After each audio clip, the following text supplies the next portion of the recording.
Initiating moisture.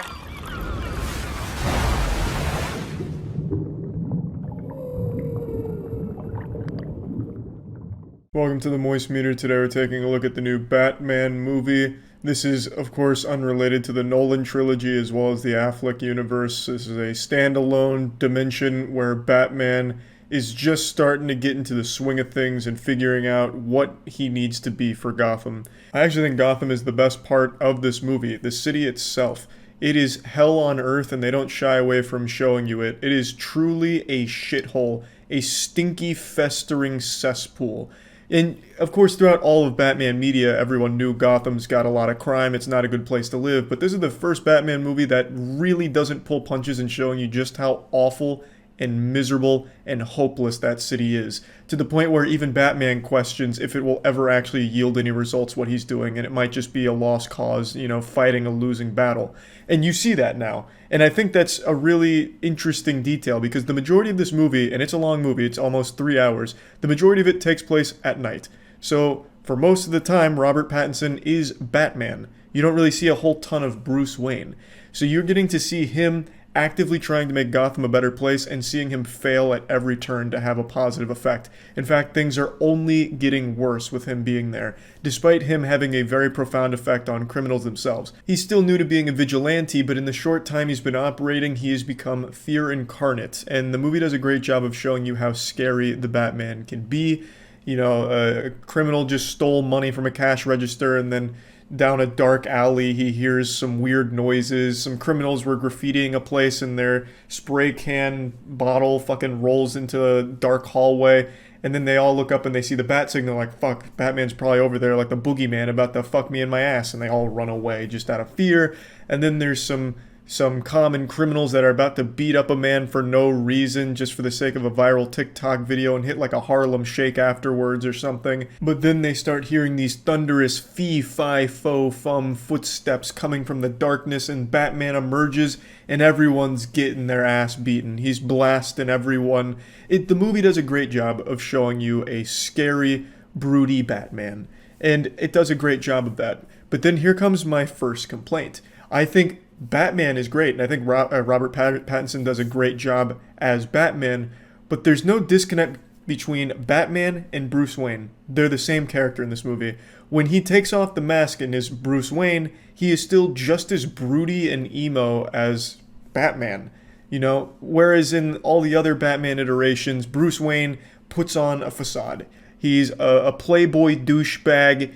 He's completely different when he's out of uniform, when he's off the clock. But in this movie, Pattinson's still just fucking sad and depressing, even when he's not being Batman.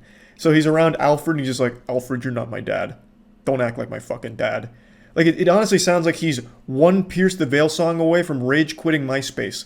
There's just no difference between Batman and Bruce Wayne. Even when Bruce Wayne was in the public eye, like paparazzi, people around him and everything, he was still head down, slouched, didn't say anything to anyone, just very broody again.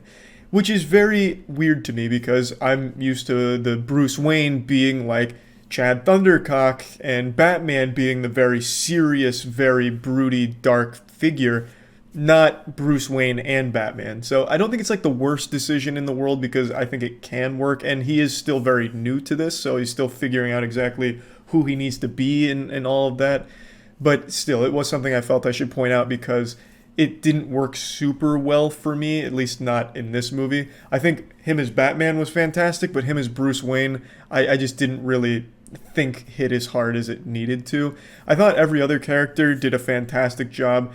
Alfred wasn't in the movie a ton, but when he was, I thought he did a great job of commanding the scenes. I really liked Alfred, as well as the other supporting characters. Selena Kyle, which is Zoe Kravitz, she did a great job as Catwoman.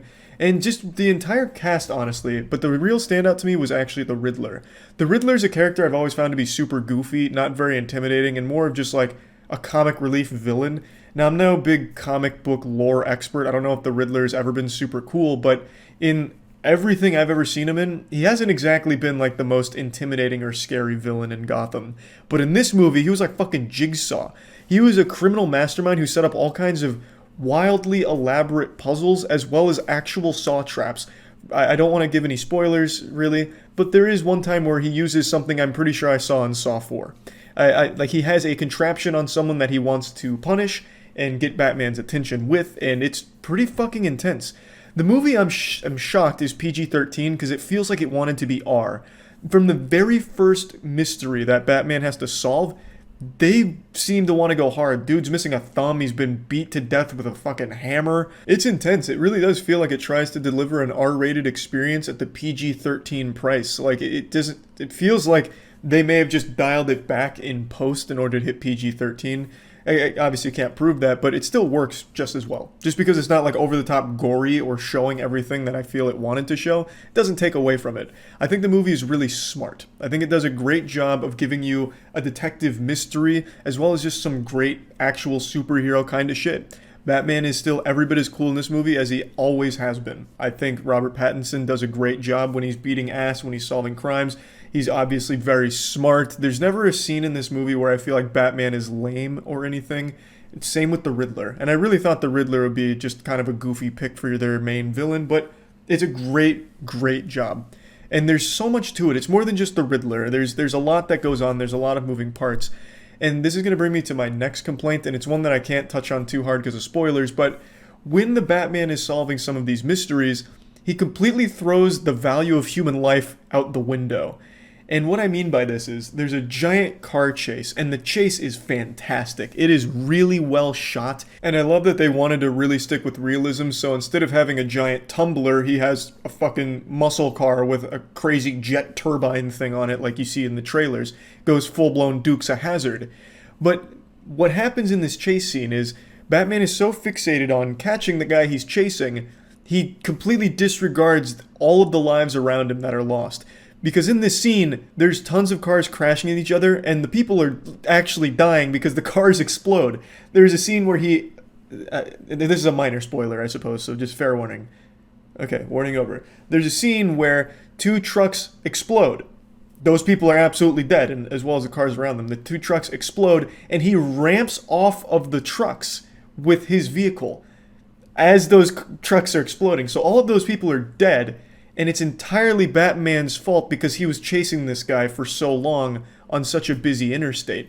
Whereas he didn't really need to chase him. He had everything he needed to know about the guy. And in fact, when he caught him, just let him go, right? Like, he didn't need to chase him, so all of those lives didn't need to be lost in this pursuit. He could have just come back a different time. So when, of course, Batman inevitably gives the whole speech about why taking lives is wrong, it really loses a little bit of its impact because it's like, bro, you are directly responsible for at least like 100 people that died on that interstate because of your senseless chase through there.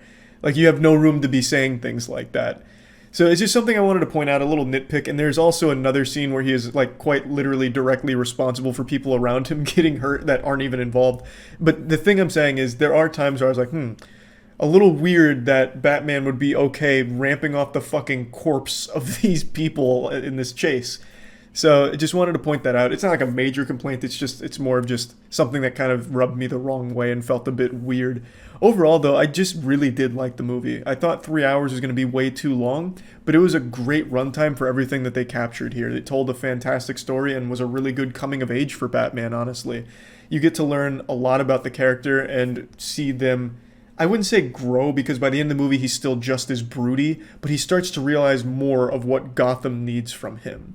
And it was just a really good movie, and it was super well shot. There were so many incredible scenes in this movie, I couldn't even pick like what my favorite would be, because there were just so many amazing moments that I thought just fucking slapped. One other thing that I do want to point out that it's a bit of a complaint is there are times where relationships between characters just fucking go wacky, like Insano style, quickly. For example, I'm not, I've already gotten into minor spoilers, I won't do any more. But there's a relationship that blossoms out of nowhere. Batman only shares a couple scenes with this person, and then 15 minutes later, they're in love, it seems. Even though there was really nothing that built up to that. So things move quickly between characters and their relationships that I don't think they really earned. Like, it doesn't seem like there was a natural progression to get there. It just kind of, oh, okay, I guess we're in love now. And that happens again narratively where Batman learns something and it's a huge, huge revelation, and then in genuinely the next scene learns something that contradicts that and overwrites that. So it's like, oh fuck, okay, actually that was never real to begin with. Okay, it was a misunderstanding. It's like, maybe we should have let that plot point marinate a bit more before we immediately said that it's not true, because it would have been a lot more impactful, because it was a big moment and then in the next scene it gets shit on and told is wrong. So there's just some things where I felt like it went too fast with things and didn't let it develop naturally. But overall, I really thought the movie was great. Plugging the Batman into the moist meter, I'm giving it a clean 80%. There weren't really any major complaints I had about the movie. Honestly, I just enjoyed it top to bottom with a couple of minor complaints that I mentioned. And I'm very hopeful for like future Batman movies. I think Robert Pattinson is a good fit. I would like to see more come from Bruce Wayne as opposed to Batman. I'd like to see Bruce Wayne get the same kind of development that the Batman can get. But anyway, great movie. That's about it. See ya.